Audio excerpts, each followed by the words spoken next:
What is up, guys? It's Bart Johnson here, and hopefully you are seeing and hearing me right now. It looks like everything is working, but welcome to the first test stream down here in the new YouTube studio. Yeah, was running around like crazy trying to make sure I had all the things turned on that need to be turned on and everything's working, and so far it looks like we're in good shape. So today, what we're going to be doing in this brand new live stream is, of course, going to be answering questions and showing you guys a little bit around the new studio, and showing you the stuff that I've got going on down here. I've got kind of a unique streaming setup. And then also we're just going to kind of hang out. If any issues arise, I'm going to try and troubleshoot them on the fly. Looks like my audio might be a little bit loud. Let me just bring it down a little bit. Guys, if you are here in the live chat, first of all, thank you. I appreciate it. That's awesome. Good to see you guys. But let me know how things are looking, how they're sounding, and if it's all working, because we're going to go through all the different scenarios that I can run through down here. And just like doing anything for the very first time, things are bound to go wrong. So we'll see how it all works out. But of course, guys, if it is your first time here, welcome. If you are a subscriber or someone who's been here many times before, welcome again. And yeah, we're going to be hanging out here live and checking stuff out. So the beauty of this is, of course, it is a live stream, which means we have our lovely chat here. And that was the first test to see if that chat button actually worked. And it does. So we've got some people here in the chat. I see we've got Aaron Parecki. Good to see you in here. We've got Daniel Scott Design, Trevor Pinocchi, Jay Shell. Looks and sounds good, although your level is a little too low to my ears. Okay, I can bump that back up. Right there. So yeah, input like that, guys, really helps me out. It looks like the picture's looking pretty good. Studio's looking sharp from 157 Pictures. My man Koichi, he'll be over here a little bit later this afternoon.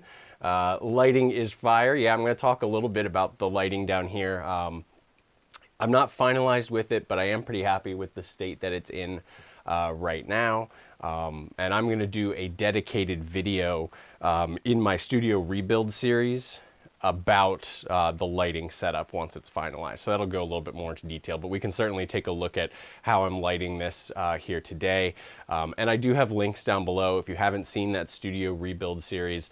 Obviously the most recent episode was my big reveal of this studio space, and I show you all around, you know, what you can't see that's off camera right now.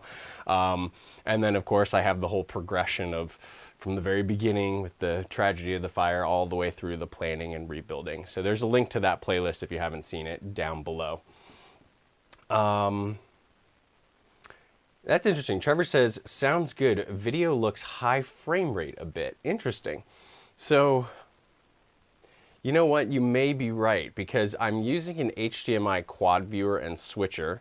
Aaron Parecki knows this because we have discussed at great length the fact that I may need to cave and get an ATEM Mini for switching down here. But I do believe it sees the sources as 1080p 60. So what I'll probably have to do is check, because I think I'm feeding 60, but I'm streaming in 30. So there's probably some weird frame rate stuff there. So if I look sort of hyper real and sharp, maybe I can fiddle with that and see what's going on. But thanks for letting me know that, Trevor. That's interesting. Because all of this stuff is similar to how I used to stream in my previous studio, you know, over a year ago. It's similar, but it's actually all new tech. So all the pieces of the puzzle are brand new, and some things are different and upgraded. So I've been working my way through and making sure everything works. And I'm going to show you guys a little bit of what that new tech is. So obviously I have my primary camera down here, my ATEM that I'm talking to right now, which is my Blackmagic Pocket 6K camera, and it's mounted to the wall. I showed that off a little bit in the studio reveal video, but I hate having stuff down on the floor. I hate having to walk around tripods and all that stuff. You know, the space is big, but it's not gigantic, and if I had tripods and light stands all over the place, I'd be tripping over stuff. I got big feet. So Yeah, I've got it wall mounted, and actually all of my cameras, I'll show you my other angles here in a second, are also wall mounted. So I really like to try and keep stuff up off of the floor. Trevor's saying, has it been a year now? Yeah, actually, the fire was Thanksgiving 2019.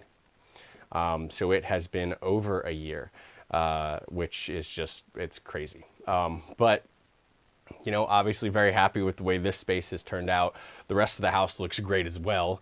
You know, we're not an HGTV show, so I don't need to give you a tour of the whole house, but needless to say, my wife, she's an interior designer. She did a fantastic job with redesigning the whole house, and it's pretty great. So let's see what we got here. Jay Shell is saying, I'm about to start a basement remodel, so I love your build series. Awesome. Yeah, I'm glad. I really tried to make that series not just sort of showing what was happening, but also kind of give ideas and stuff like that, because I want to teach along the way. There's no point in you watching it if it's just some guy saying, look at what I'm doing. Hopefully you got some ideas from that, so that'll help you in designing your own basement studio, because, you know, everybody's needs are a little bit different, but, you know, a lot of the things can be modified to suit your needs if you don't need it exactly the way that I have it. But anyway, we were talking about camera angles. Let me show you guys exactly what kind of camera angles I have here. So right here, you can see this is my ATEM primary camera, obviously, that'll be talking directly to you guys. But I do have two other camera angles down here. So if I go ahead and switch, this is camera 2, which is Blackmagic Pocket 4K, which is mounted on the wall over here.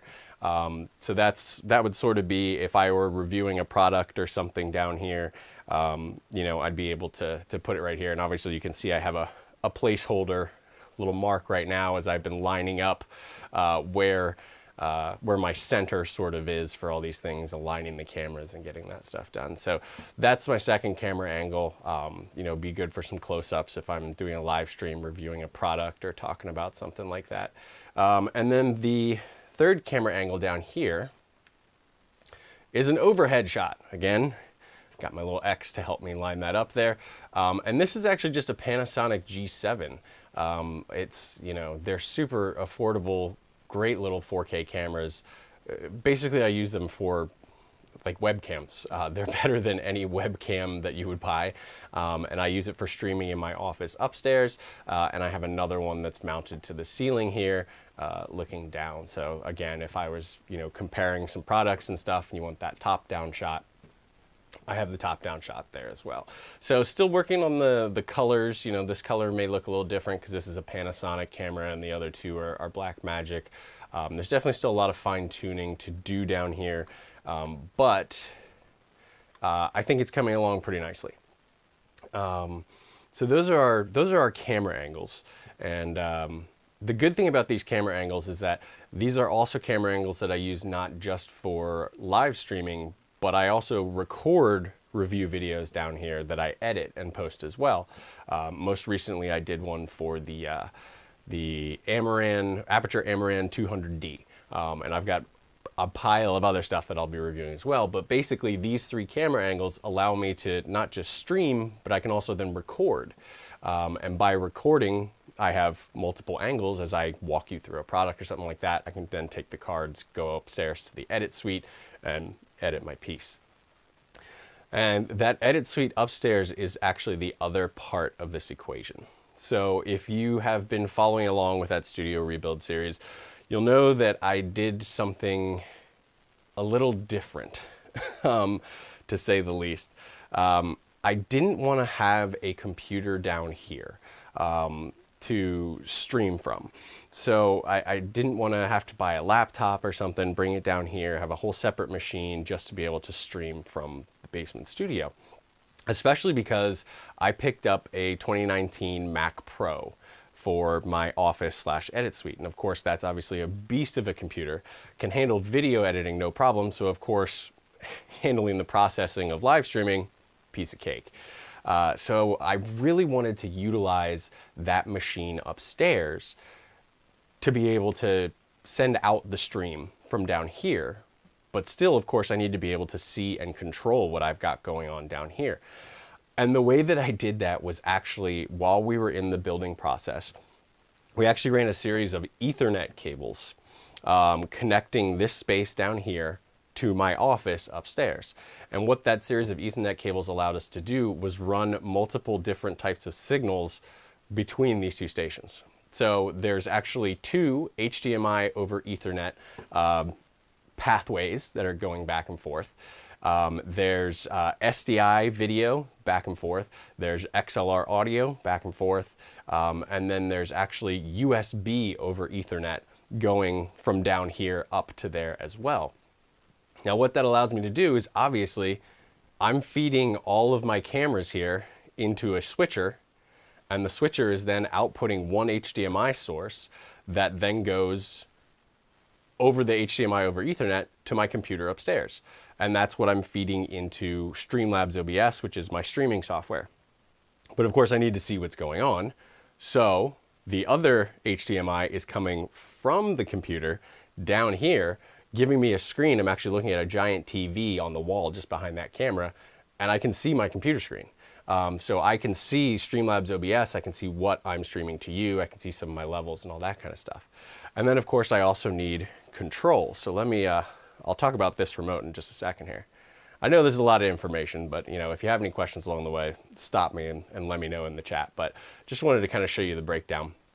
But basically what I have here is I have a keyboard with a USB cable.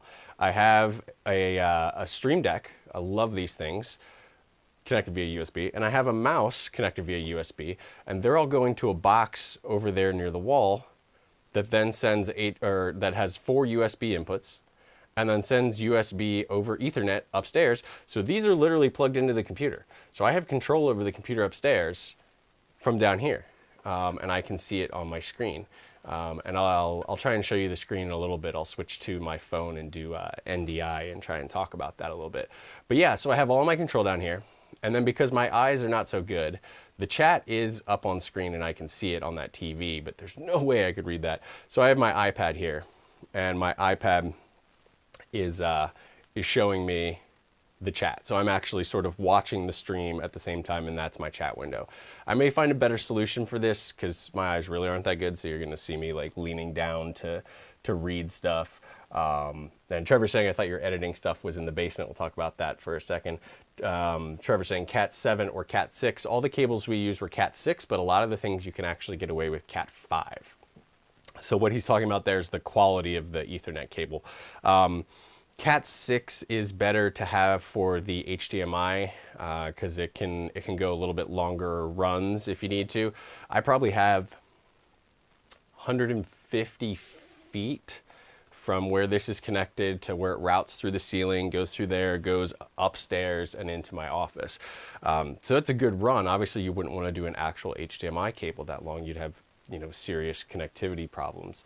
But that's how I'm running that. And all this is, you know, being worked out. I'm sort of feeling it out on this stream, seeing how it works, you know, how my switching works with this. So far, this seems to be working great because all these devices down here, as far as the computer upstairs knows, they might as well be sitting on the desk right in front of it.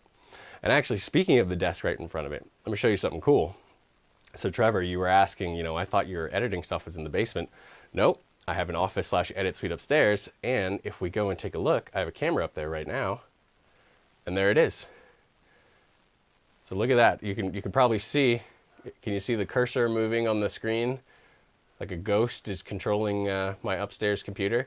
That's me down here in the basement controlling what's going on the computer upstairs. Now I'm only seeing the middle screen because I don't have a triple monitor setup down here. So I just, you know, put my Streamlabs up on there, and I can see and control everything from there, which is pretty cool. So bring it back to my camera here. So that's how I'm doing it. That's how I'm running. So I actually had some audio issues with the XLR. For some reason I was getting some electric hum and everything in it. And I wasn't getting it before, so I'm gonna have to troubleshoot that. But I'm actually on a wireless lav mic that actually has enough range that I'm just going wireless lav to a wireless receiver up in the office. So if we go back to that, look there, let me pull the chat off of the screen so you can see. Oh no, my chat button's not working. Here, see if I can kill the... make the chat disappear for a sec. There we go. So if you see there in that far left corner, you can see that there's an audio mixer there. I actually, right next to that, have the receiver from my wireless lav is actually sitting there and is plugged into one of those inputs and then is feeding that into the computer. So that's how I'm doing it right now. It's not ideal. I kind of lucked out that that these guys reach that far without any audio issues, but I'm definitely gonna have to troubleshoot my XLR connections and make it work. But it's all a learning process. So let's get back up here. Does the chat thing work on this one? It does. Okay, so I'll have to just do, that's just a little bit of programming there. But yeah, so Devin, Devocut, good to see you, man. It's been a while. He's asking what kind of wireless audio is that. These are the Sony UWP packs. Actually here, what am I doing? I have multiple camera angles. So let me just pull this pack off and show you. It's the Sony UWP series. I believe this is the updated series because it's got like the yellow and all that stuff. But even the older Sony UWPs I always really liked. They got some pretty strong beefy signal and good sound. So let me pop that back on there. Actually, the other part of the equation is this remote.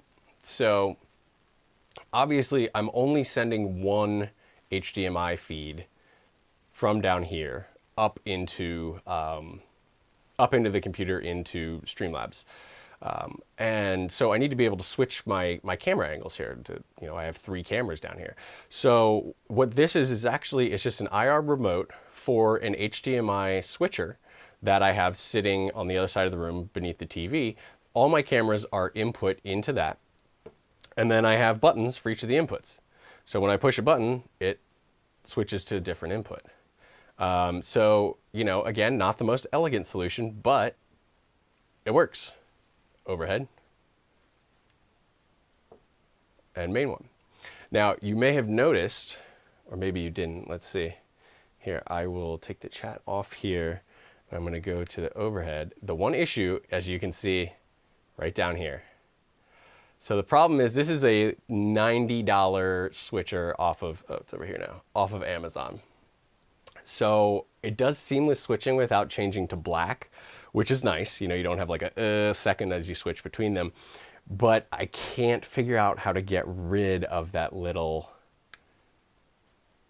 thing at the very beginning here where it just says what the signal is on each input. So I was talking with Aaron Parecki about that, and that might be the eventual, I could hide it with like a graphic or something. You can barely see it behind the chat there, but really I'd like it to be perfectly clean, and an ATEM Mini would be clean, and an ATEM Mini, I could link it up so that I could control it with my Stream Deck to switch these sources, so I wouldn't need a separate remote like this. It would all be at my fingertips. But all that is in the potential future. Right now I wanted to see if this current setup would work for my purposes, and so far it looks like it is. So that pleases me very much that everything is sort of working out and looking pretty good. Let's see what we got here. D2 Sim says, hi from Canada. Hello and welcome. Devin saying, this is exciting, man. It's really well thought out. Does this mean we're going to get weekly shows? Devin, you are always on me about sticking to my promise of weekly shows. Yes, I am doing my best to stick to that every Saturday, 1 p.m. thing. Holidays were difficult. I always have an excuse every time. Stuff comes up. But I am planning on mapping that out. And also, you're going to be seeing a lot more content, edited videos coming during the weeks. So in addition to our Saturday live streams, trying to keep those on schedule, I have a ton of stuff that I'm shooting down here and editing and trying to get a pretty solid release schedule. Right now, I've pretty much got like all the way through February, like pretty much into March, scheduled out with things that I want to shoot and release. So there's definitely going to be some serious content coming. I just got to keep up with it and get it going. It's been a while, I'm a little rusty. I did a few reviews and stuff while we were living at the temporary house, but nothing really to the, I don't think, level of production that I was used to doing. And now I have this space, so I really want to up the production level. Yeah, I'm rusty, man. I'm rusty. So, but yes, we are going to try and do that. So if you haven't, make sure you subscribe to the channel there so that you can see all that content as it comes out, join in these live shows, or you can be like Devin and you can come in and give me a hard time if I don't stick to my schedule. Devin says, no pressure, dude. Just love your stuff. Thanks, man. I know you're just busting my chops a little bit, but you know, it's true. I sit here and I'm like, I gotta keep going. Gotta push. Let's see here.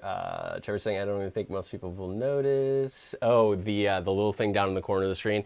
Yeah, you know, people probably won't notice, but I will know. But like I said, for the time being, I'm really not going to sweat it. Who knows? Maybe I'll put a little, this side, I'll put a little subscribe, you know, graphic that kind of just lives there and covers it up.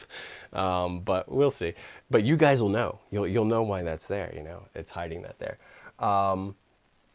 Let's see here. Jay is asking, do you have a suggestion for a sub $200 camera? Sub $200. That depends. What are you trying to do with the camera? You trying to vlog or what? Under 200 is hard because there's really not a lot out there that's under $200. The cheapest, in my mind, suggestion that I have at this point is the G7, but that's $500. So that's, you know, more than twice what you're asked for a budget, but I'm not sure about 200. If anybody in the chat has a suggestion for Jay for something under $200, and again, Jay, try and clarify a little bit. Let us know a little bit about what you're trying to do with the camera. Do you need 4K? You just want 1080? Do you know, what are you doing with it? But yeah, I'd be hard pressed to off the top of my head come up with something under $200, unfortunately. Let's see what we got here.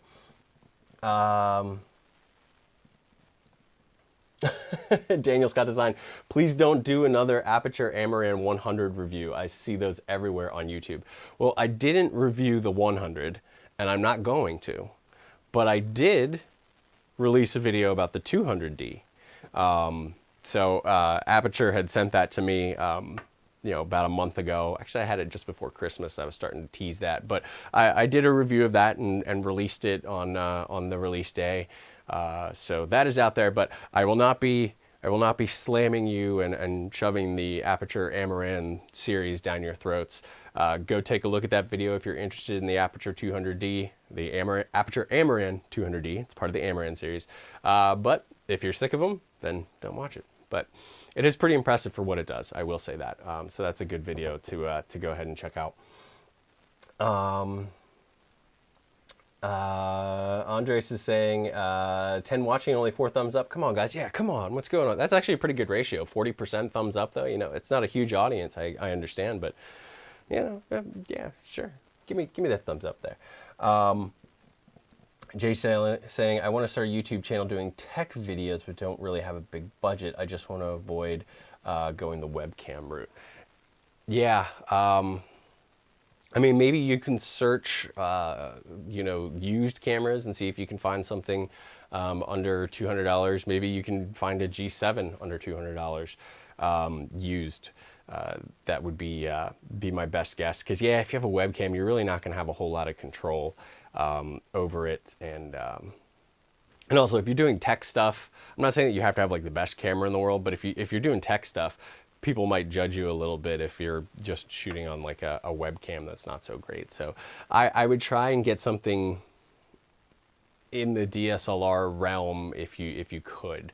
DSLR mirrorless, you know, I sort of use them interchangeably now, but there we go.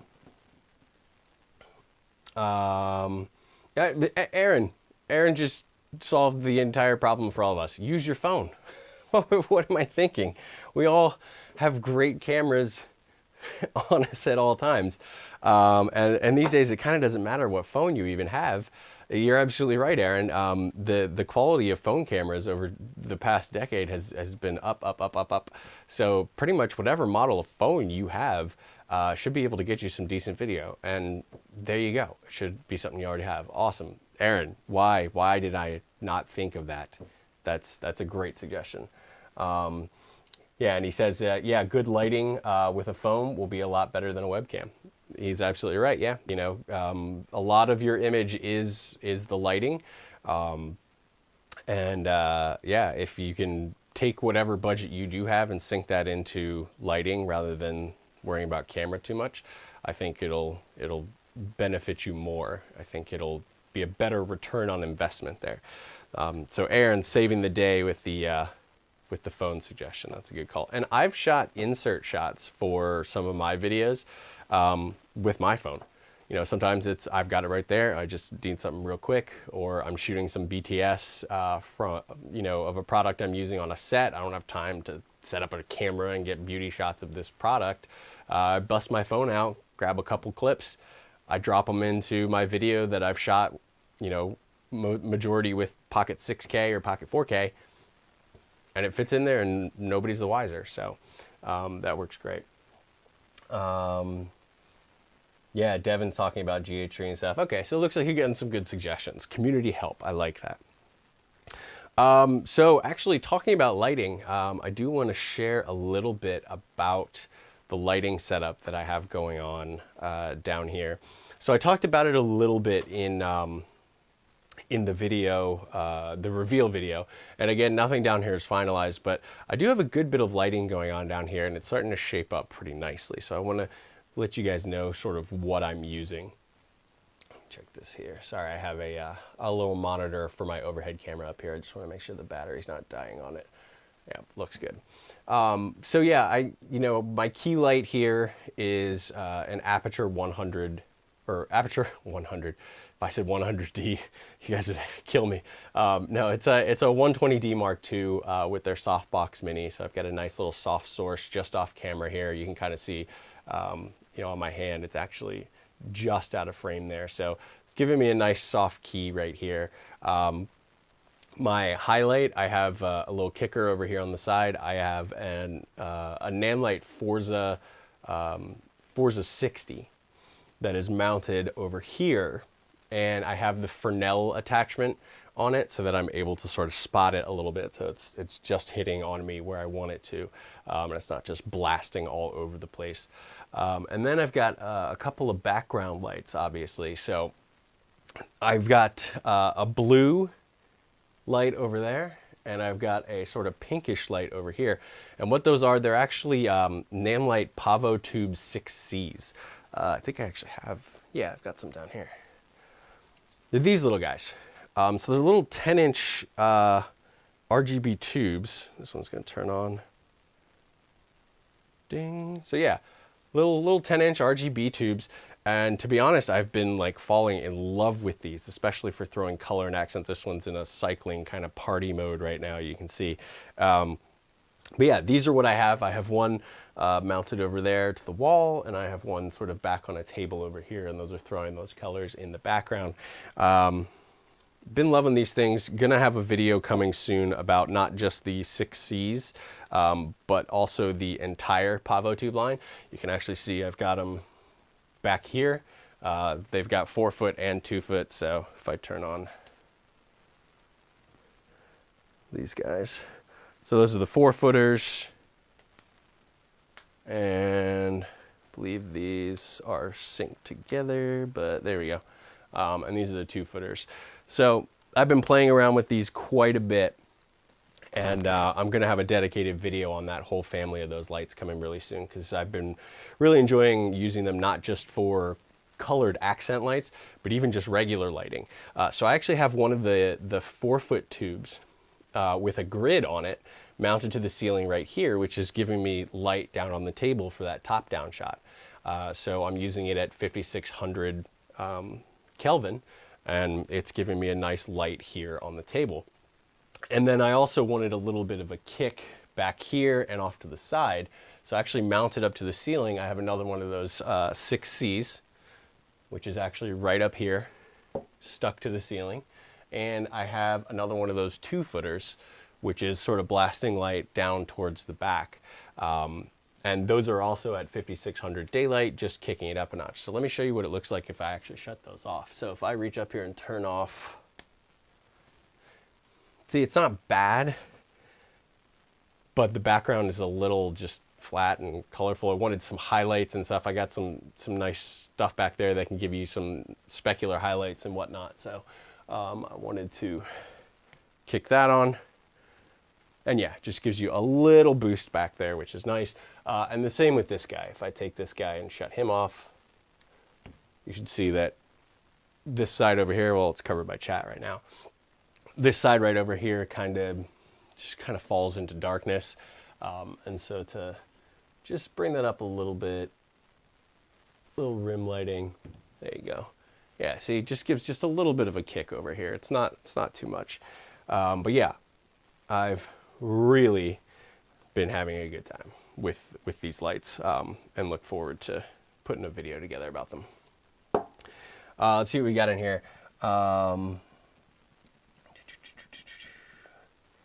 Have you heard of a new light called the Orion 300? If so, would love to hear your thoughts on it. It's essentially an aperture 300X with RGB capability. You know, I hadn't heard of it, but I think Tommy Calloway just did one of his late night live streams. If you guys haven't seen Tommy's channel, he reviews lights. He does an amazing job. I'm pretty sure I saw in the title, I haven't watched it yet, that he was talking about that Orion 300. So I might have to go and take a look at that and see what we got going on, because a single source RGB light, that'd be pretty cool. Daniel Scott Design says, I really thought those were your lightsaber collection. So yeah, they certainly do look like lightsabers, and you can certainly play with them like that. But my lightsaber collection is mounted in the hallway just around the corner there. So yes, they look like lightsabers, but I've got real lightsabers. I don't need to pretend with the PavoTubes. But anyway, let me know if you guys have any questions, preliminary questions about the PavoTubes or any of the lighting that I've got going on in here. Again, I'm going to go into more detail on the lighting setup in a future episode of that Studio Rebuild series. Once I have it really dialed in, I think it's almost there. I really do. I think it's about 95%. I'm pretty happy with it. And then I'll let you. You'll see in that, and also, like I said, there'll be a video coming dedicated to the PavoTubes coming soon as well. One thing I wanted to try is I'm gonna use my phone as an NDI source here. Let me see here. So what NDI is, it allows you to wirelessly over your network use a device, right? In my case, the iPhone here, as a wireless camera. So I'm gonna pull that up. Ooh, clean your lenses, man. Sorry, phone was dirty. Let me see what we got. Much better. All right, now let's see if I can pull this up, and this will give you guys a little bit of a look at what I see down here, and how we've got things run. I can give you a quick little tour here. So if I go to iPhone. Oops, get that. Obviously an old asset that I did not remove from this source. But anyway, if you go here, guys, here, if I back up, you can see kind of what I've got going on. So I'm at this desk right here. You can see, I can see the computer input on that TV. You can see my cameras are mounted to the walls. And there's my lights. There's the 300, or the 300, the 120D Mark II with that softbox. That's my key right there. And then this is that 4-foot PavoTube with the grid that's lighting everything there. And then my overhead camera, which is the G7, which I have mounted up there. And then this is an Atomos Ninja 5. Sorry, it's a little blown out here. But the reason I have this is, one, it makes it easier for me to just glance up and see what the framing is on the overhead shot. But what it also does is, when I record videos down here, I don't want to try and fiddle with getting a card in and out of that right there. So literally I would just tap record on this, pull the SSD, go upstairs and edit. So that is mounted up there as well. But if we look around here, guys, I gotta be careful and make sure there's no secret products that you guys aren't allowed to see. But yeah, so here we go. This is the That's that Forza 60 that I have mounted up to the ceiling there with that Fresnel giving me the kick. And this is one of those PavoTubes. They're magnetic, and this is metal pegboard, so it is actually magneted right to the corner of it there. And then the other one is over here chilling with Darth Vader. That's the other PavoTube right there. And then for the ones up on the ceiling, these are the ones I have up on the ceiling there. So that's the 15C 2-footer. That is one of the 6Cs. And then I actually mounted a battery mount to the wall. Oh, it's on there pretty good right now. But anyway, that's a V-mount plate.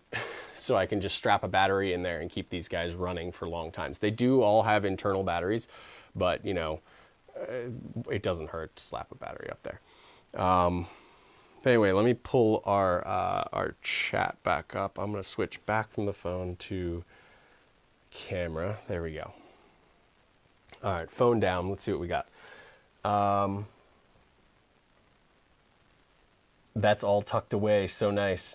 What are you talking about? Some of my lights that I've mounted up to the ceiling, especially the Forza 60. I got that power brick tucked in up there quite nicely, I think.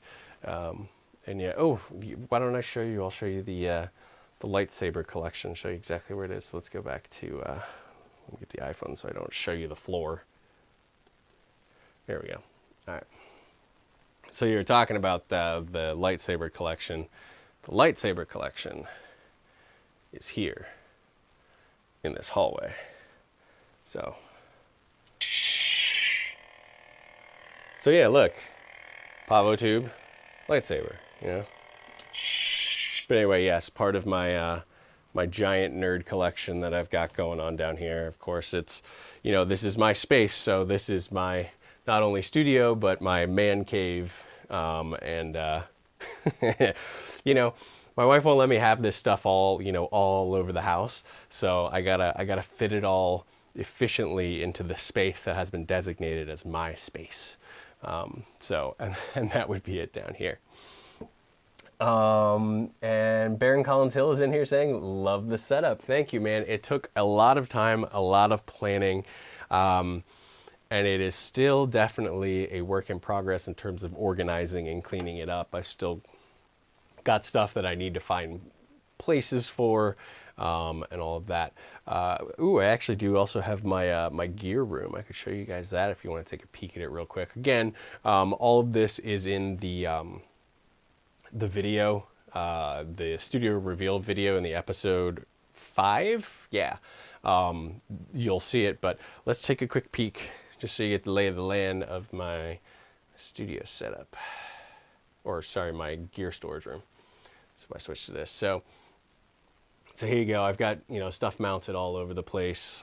This is a gimbal station for when I'm on set, but I'm going to do a video about that coming up in the future. I was calibrating a couple lenses that I picked up, so I just taped that to the wall. But if we come in here, you can see the disaster that currently is my gear storage. So yeah, I've got a little bit of work to do to clean everything up. Got tons and tons of batteries charging and all that stuff, but I have ample space. Just need to get it all tidied up and put together. So, and this is also the utility room for the house, so we have a lot of construction stuff that I can eventually get out of here, and then really utilize this space. So close that up, and let me show you guys just down here. So this is what I was talking about. That is the HDMI switcher that I'm using, that takes that remote. That's Apple TV for when I just watch movies down here. And if we keep moving along, this is not actually being used right now. This is that USB hub. So all these things are going into it, and then it's going an Ethernet cable out. And in here is where we've got the HDMI to Ethernet converters and all that kind of stuff. That's a Sidus Link bridge from Aperture.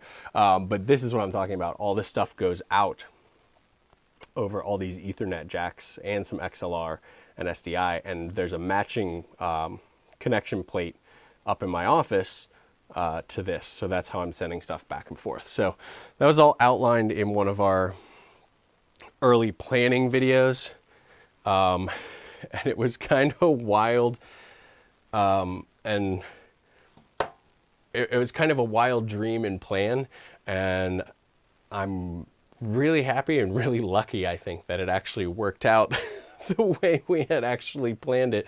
Because I was sitting there and I was like, I really think I might be overcomplicating this. I was like, I could just buy a laptop and just plug stuff in and stream from there. But no, I had to go crazy with it, and so far it's working. So that's pretty cool.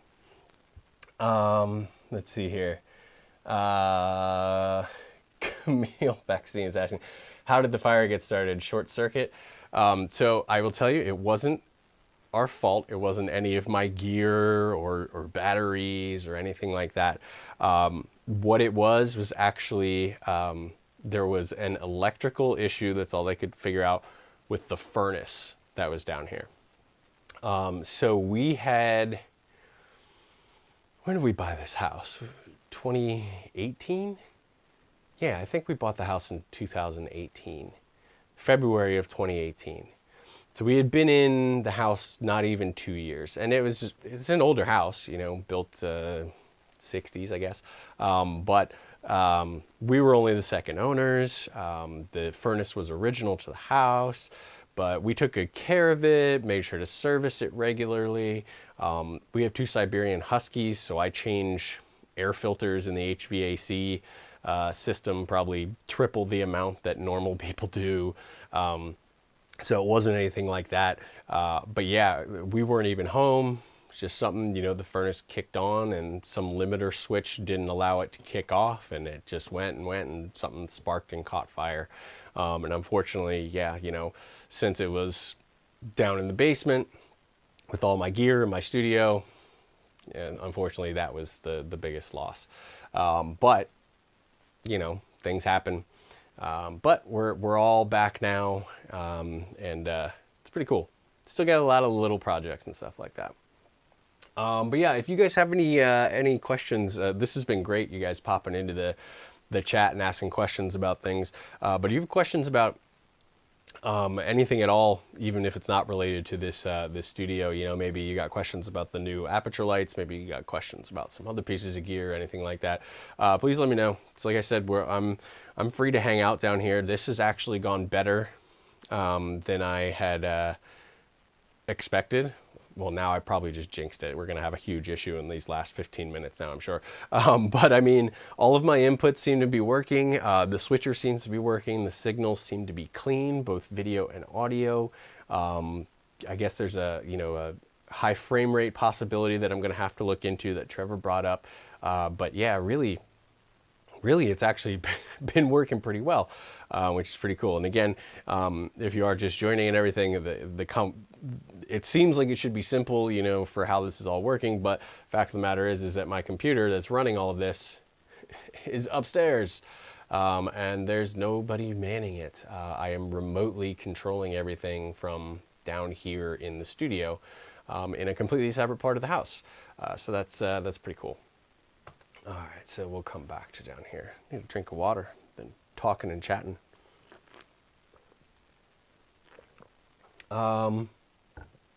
Jay saying for the first stream, this is great. Yeah, I agree. Thank you, man. You know, this is a fairly simple stream. You know, I'm just sort of switching between everything to make sure that they all work and all that. But you know, now that I know that things seem to be working reliably, so I'm not sweating the details of how the streaming tech actually, you know, is going to work. You know, we'll be probably taking a look at some products down here in future streams. I will still do some streams upstairs from the desk because there's some software stuff and editing stuff. You know, when I do those kind of streams, obviously we'll be doing it upstairs. But now, once again, I have the ability to come down here and take live looks at products with you guys as opposed to just doing a review video. Because a lot of times what I found, which was really cool, is I'd be looking at a product with you guys live, and you guys would ask questions about it that I never would have thought to ask. and you know, a little light bulb goes off, and it's like, yeah, why don't we test that and try that out? And so the input from the community to have that is awesome. So I'm really looking forward to getting back to that, you know, being able to do that. So, you know, I've got some new lenses I want to take a look at. So I've got, you know, these new, oh God, that's heavy.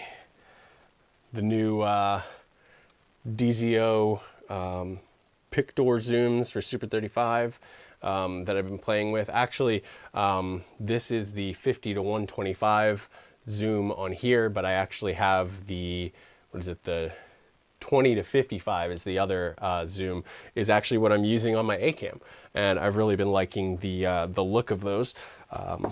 I have not ditched my Schneider lenses, but the flexibility of having zooms as opposed to, you know, my Schneiders or primes has been kind of nice. So those have been going pretty good. So let me see what we got going on here. Devin's a simple stream as he remotely switches between his multiple cameras.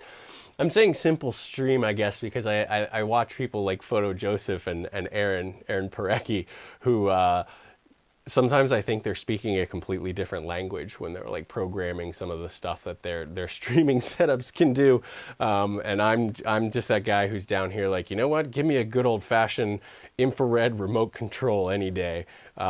So that's I guess what I mean by simple, but I guess it's really not super simple.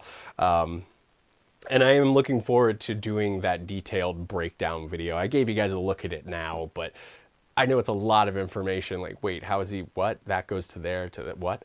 So I will be doing, in that Studio Rebuild series, an episode dedicated specifically to the streaming setup and hardware.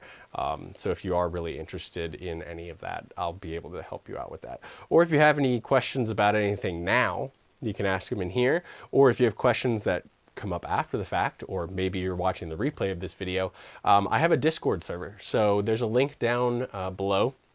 So feel free to go ahead, hop in there, join, say hey, and ask me any questions. It's sort of like a 24/7 live chat, you know, connection directly to me, and there's a good community of other people in there as well that should be able to answer questions and stuff. So that's always cool. Let's see what we got here. I saw some good chat coming in. 157 Pictures, Koichi, how are you getting the chat to show up on the side of the screen? Instead of the chat, can you have a feed from another camera and have a picture-in-picture type visual? Yes, I can. So the way I'm doing this, if you take a look here, let's look at the computer there. You can see on the screen, that center screen is what I'm seeing down here. And what that program is Streamlabs OBS. It is a, you know, modified version of the regular free OBS software done by Streamlabs. Either one will work, OBS or Streamlabs. And in there, you build the scenes and you add these little sources and stuff like that. So if I hit my button down here for my chat window, of course now it doesn't work.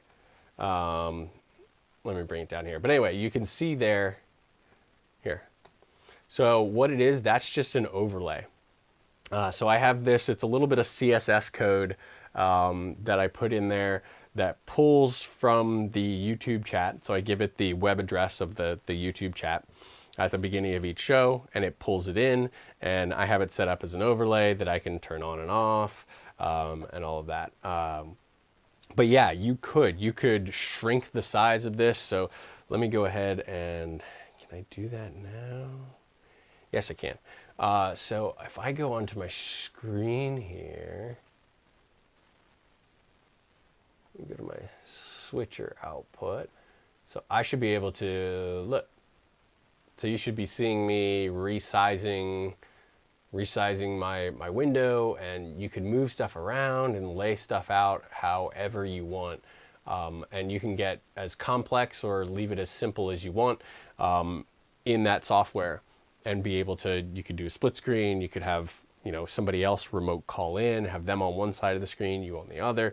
So there's all sorts of stuff you can do in the software, and it's free. So you can go in there and play with it. Like I said, both OBS and Streamlabs OBS are capable of doing that stuff. And the reason I like Streamlabs OBS is it has little alerts. So if we got like super chats or something like that, so if I super chatted myself, it would pop up, boom, like that, you know, oh, you know, super chat. Or if I subscribe to myself You know, there's little animations and stuff, and those are easier to do in Streamlabs as opposed to regular OBS. But yeah, pretty cool. Let's see what we've got here. Camille's asking, Aperture 300X, nice upgrade. Yes, I do have a 300X, and I did a video. Actually, I did a live review of the 300X when it came out. I love the 300X. It's a very good light from Aperture. I love having that kind of power and bicolor. You know, when I walk in to do an interview somewhere and I have no idea what the ambient color temperature might be, being able to change that is great. And then I also saw you said ATEM Mini Pro also. So as I said, I've been talking with Aaron Parecki, who knows a lot about you know, how to use the ATEMs, and I'm considering picking up an ATEM Mini. I don't know if I need the Pro because I'm really looking to just use the base features of it as like a nice quality switcher. So even the base model I could probably get away with. Haven't pulled the trigger on that yet, but definitely considering putting that into this workflow just because of that little thing in the corner. That. I can't figure out how to get rid of that on this particular. There's a $90 switcher off of Amazon. You know, like it's gonna have a quirk. Otherwise, it does pretty good. But yeah, it's just that. Bring the chat back up. But an ATEM, of course, wouldn't do that, and then an ATEM would also give me control of my switching it from my Stream Deck here, which is pretty cool. Let's see. Definitely need an episode on the new Aperture budget lights. Those things are insane. So Trevor, I did a review of the 200. Here, I have it here. I did a review of this guy, the 200D. So I haven't tried the entire series. When Aperture reached out to me and asked, you know, which one I wanted, what I was really intrigued by was power for the price. So I opted for the 200D. So that I could see really what the max power was of that whole lineup. Because 200D obviously is 200 watt versus the 100D, which is 100 watt, and also the 200X, the bicolors are always a little bit less powerful than the daylight equivalents. So I went with the 200D and tested it, and I mean, it's got some power for a $300 light. So I haven't tested the whole line. I'm probably not going to test the whole line, but I do have that video out there about the 200D, specifically approaching it from a how powerful is it standpoint, is what I did with that. Let's see here. D2 Sims, I've been wanting those lenses for a bit now. Very nice to have parfocal. Yeah, he's talking about the DZOs, the Pictors. Yeah, I was working with another DP in the area here who was using these, and I was really impressed with the quality of the image and how soft some of the highlights are. And it's just, you know, it's not like, I don't want to say they're soft lenses, but the highlights have a very nice softness and roll off to them. And so I took the leap and picked up the set. I mean, for cinema zooms, the price, you can't beat it. And a lot of people scoff at them because they're sort of a new company on the scene, you know, from China, but what isn't made in China? No, they're great lenses, and they do have the Micro Four Third version of them as well. It's not really a different version of them. It's just, you know, it's a different set for Micro Four Thirds, and those are fantastic as well, and at an even lower price point. So that's pretty crazy. Photo Joseph has an entire video production studio in his space. Well, what do you call this, man? You know, this is not your normal basement. I think this is an entire video production studio down here. You know, I've done my best with what I got going on down here. No, but you're right. Joseph has like the insane Epiphan pearls, switchers and streamers and all that kind of stuff. Like that is his thing. He's got it going on. And I love watching his channel and taking tips. And actually, I think it was watching some of his early stuff that got me into wanting to dive into live streaming in the first place. Because, you know, obviously I haven't been live streaming for forever. But I decided that, yeah, that'd be something that'd be cool to get that live engagement and hopefully, you know, keep a regular schedule to be able to interact with you guys, where even if I don't have a product necessarily to do a video about and release, at least I can connect with you guys, chat, learn something, share something, you know, that kind of stuff. So that's why I love doing these lives. And Camille's saying, yes, you need the ATEM Mini Pro. The Pro has more features than I need. The one neat feature of the Pro that I would like that the regular Mini doesn't have is that since I have two Blackmagic cameras, I could trigger recording on them from it. So, but that's seriously like a super convenience thing. Like I can very easily go and hit record on my my Ninja up here. I have all three of my camera angles recording this is for when I do edited videos. And then just pull the cards afterwards. Would it be nice to just not even have to move from where I'm standing and be like, record, because I'd still have to hit this button. Yes, that'd be nice. Is that convenience worth an additional $300 to me? I don't think so.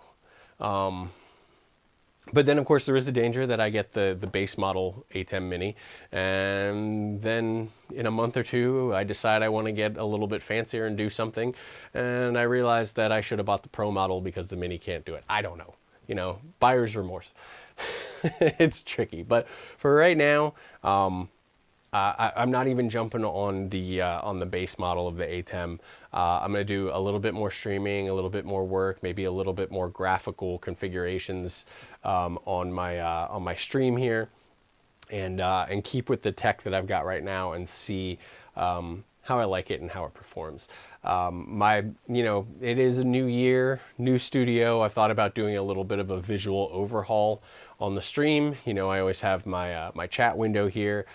It's, you know, pretty basic. I like it, it works, but could I do something a little bit different?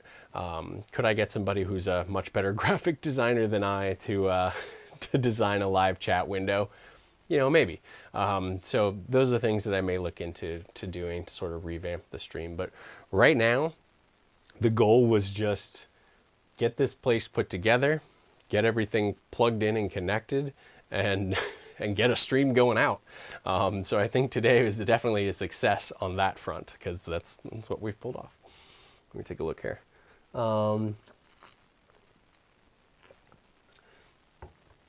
Devin says, you've got a whole room of toys. You have plenty to talk about. And then Camille says, if money is the issue, you can always sell your Stormtrooper masks. No, it's not the... Well, I want to be careful. It's not saying that money isn't the issue, because money always is. But it's the issue of spending money wisely. Okay? So yeah, you could go and buy stuff and more than you need and just, you know, throw tons of money around if you have it, which during these times is, you know, not a given.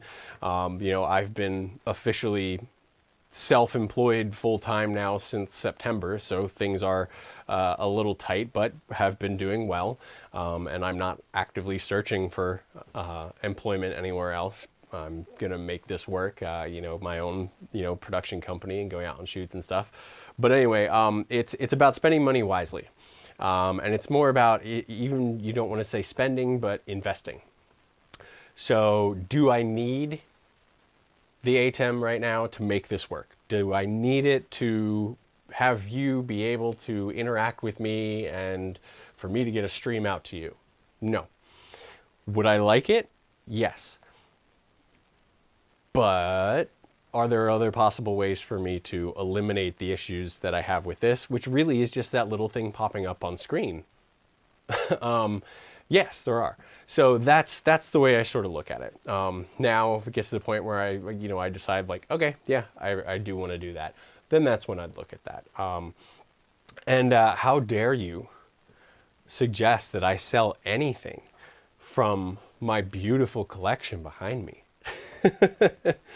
this is who I am, okay, you know? No, yeah. It's funny because I think if you looked at this channel, like first off, you'd be like, wait. This is a channel about filmmaking and cameras, right? Like, why does that guy have all that stuff in the background? Well, you know, it's me. It's my personality. This is the stuff that I enjoy. I like cameras. I like tech.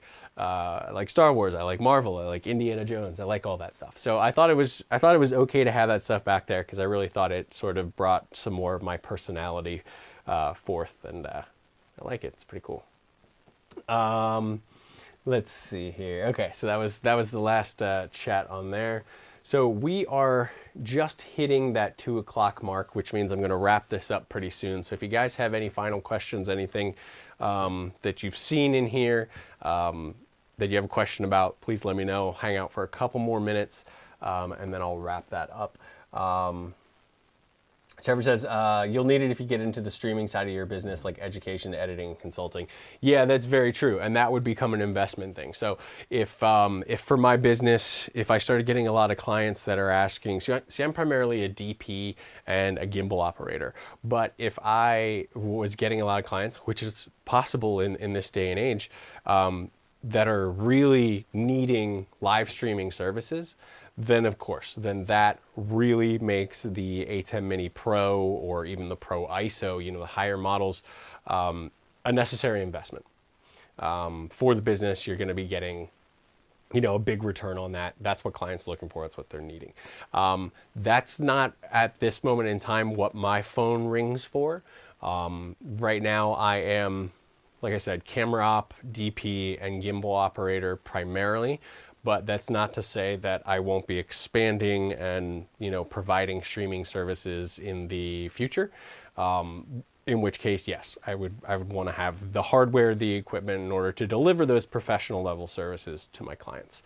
So it's sort of, you know, it's sort of my niche in the market. And I know some friends in the industry in this area here in the DC area who have you know, they pioneered and sort of dove into that live streaming services as this lockdown and everything, you know, hit almost a year ago. It's crazy. And they've done very, very well with it. Fact of the matter is, I'm not on par with them right now. So, and I don't know if I'm going to offer those services. So, you know, you never know. But businesses need to pivot, and you know, mine is may need to pivot like any others. So we'll see what happens. We'll see how things go. We'll get into the, you know, running a business will be a whole nother stream. So we'll figure that out. Camille says, it's cool. Thanks, man. And Trevor says, just tell everyone you're a collector and it's all original studio props status. Well, I am a collector. And they're not, I'm not the crazy collector. You know, I'm not the guy who's, you know, there at auctions, like spending thousands of dollars because something was, you know, used on a set or whatever. You know, most of the things are actually pretty affordable, you know, toys. Some of them are hard to get, limited edition ones that, you know, cost a bit, but I really just kind of like having them. I mean, shoot, I'm that guy who plays with his toys. So like, the lightsabers, they come off the wall every once in a while, and I want to swing a lightsaber around and have a good time. You know, we were watching the episodes of The Mandalorian. You think I wasn't wearing that Mandalorian helmet when the season 2 launched? Yeah, I was. Like, I was sitting on the couch watching Mandalorian with my helmet on. So, you know, you gotta be able to play with them too. So that's always good. All right, looks like we are winding down in the chat here. So I'm going to go ahead and get us closed out. Thank you to all of you who were here in the live chat, hanging out, had a lot of good questions, a lot of good conversation. Always happy to see that. Glad to see that the streams are working. You're going to see more of them. We are going to try and stick to that 1 p.m. Eastern time on Saturday's schedule. I do have another one planned for next Saturday that I think should be a good one. Can't tell you what it's about just yet, but if you're subscribed and paying attention to the channel, you'll probably see a video release sometime around mid to late next week. That'll be directly sort of tied to what we'll be streaming about. So it's going to be great. Really happy this all worked out. Happy you all could join. If it's your first time here, thanks again. Make sure you go ahead and subscribe, like, click that notification bell, all that stuff. If you do have further questions and you want to get a hold of me, Discord server, there's links down below where you can go ahead and join that sort of 24/7 direct connection to me and a bunch of other people in that online community there.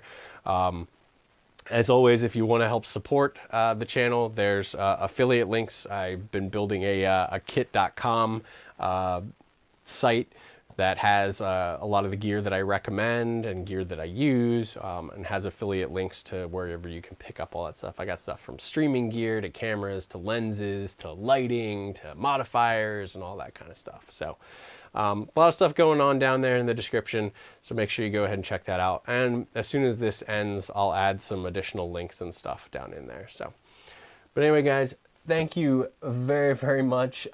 Camille says, let the force be with you. You know what? May the force be with you.